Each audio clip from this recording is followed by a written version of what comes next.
I'm going to try and do this one on my phone just because I think it will be easier for you to see me physically do it, and it might be a little bit difficult to do on the computer. So if you guys have a printer, you might want to print this one off, but it's completely up to you.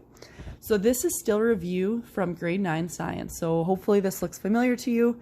The way I'm going to do it is I'm going to do step 1 and 2 together. And if it were me doing this entire sheet, I would do the whole sheet, step 1 and 2, and then go back and do step 3 or step 3 and 4 together, just to break it up a little bit and help you kind of keep your head in what you should be doing. So step 1 is complete the square for each element by adding the atomic name, number, and mass. Write the number on the top, the element's name here, and then its mass down here. And then the next step is to add the protons, neutrons, and electrons in these blanks. And I added a little cheat sheet here. So if you can't remember, the protons are the same as the atomic number. The electrons, if the element is neutral, which for right now, all of these elements are going to be, but when we get into making compounds, then we'll have different charges. So for right now, all of these elements are neutral. Don't worry about charges. So that means the protons and the electrons are the same, because remember, protons are positive, electrons are negative, so they need to equal each other to make that element neutral. And then we have neutrons, which is equal to the atomic mass, and you got to round that properly. So if it's 1 to 4, then you round down. If it's 5 or higher, then you round up. Subtract the atomic number.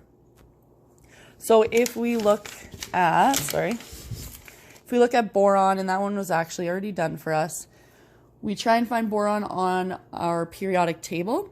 This periodic table we'll use for a little while longer, and then we're going to switch to one that's a little bit more detailed. So I kind of gave you guys this one so you can get familiar with the elements and where they are, because the other periodic table, it's harder to find the elements because there's so much information on it. So for this one, boron's right here. It has an atomic number of 5, B is its symbol, and its weight is 10.811. So we can write all of that information in. And again, it's the same as the example, so it's pretty easy. So we're gonna add 5, boron, and 10.811.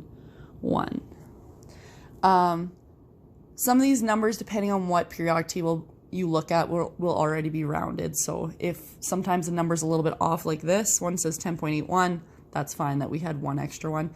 If you want, you could also round here instead of writing the decimal point. So if we wanted, instead of putting 10.811, just to make it easier for when we figure out the neutrons, we could just write 11.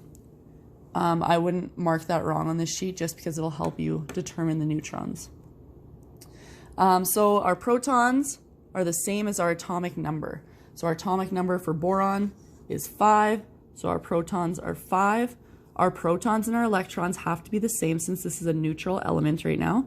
So that will also be 5. And then for our neutrons, our atomic mass rounded, so we rounded it to 11. Subtract our atomic number, which is 5. 11 subtract 5 is 6. Okay, so that's it for the first part. What you should do right now, if you want to practice on your own, is pause the video, do lithium and neon, and then I am going to do it right now. So pause the video, do lithium and neon, and then you can come back, push play, and you'll see the answers to make sure you're doing it right. For this project, we're not going to do the solid, liquid, or gas. There's just too many variables in that. For some of them, it depends what state they're in. Most of them have a state that they are normally in, but it can change and it can fluctuate, and we're just not going to worry about that for Science 10. So you should have paused your video, completed lithium and neon. So if we go through, lithium has an atomic number of 3. Make sure you're spelling the elements correctly, and you also should always have a capital on the first letter of your element because it's a name.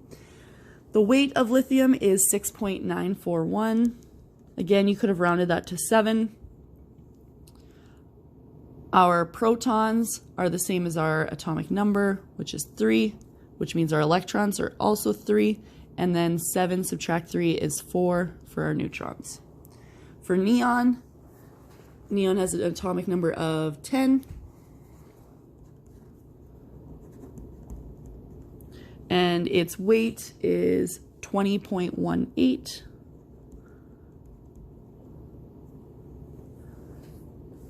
Yeah. Again, you could have just rounded it to 20 if you want. Protons would be the same as our atomic number. So we got 10. Our electrons will also be 10. And 20 subtract 10 is 10 again. So we have all 3 of those done. So again, if it were me, I would do the rest of the sheet just doing those 2 steps. And then I would come back and do the Bohr model and the Lewis dot structure.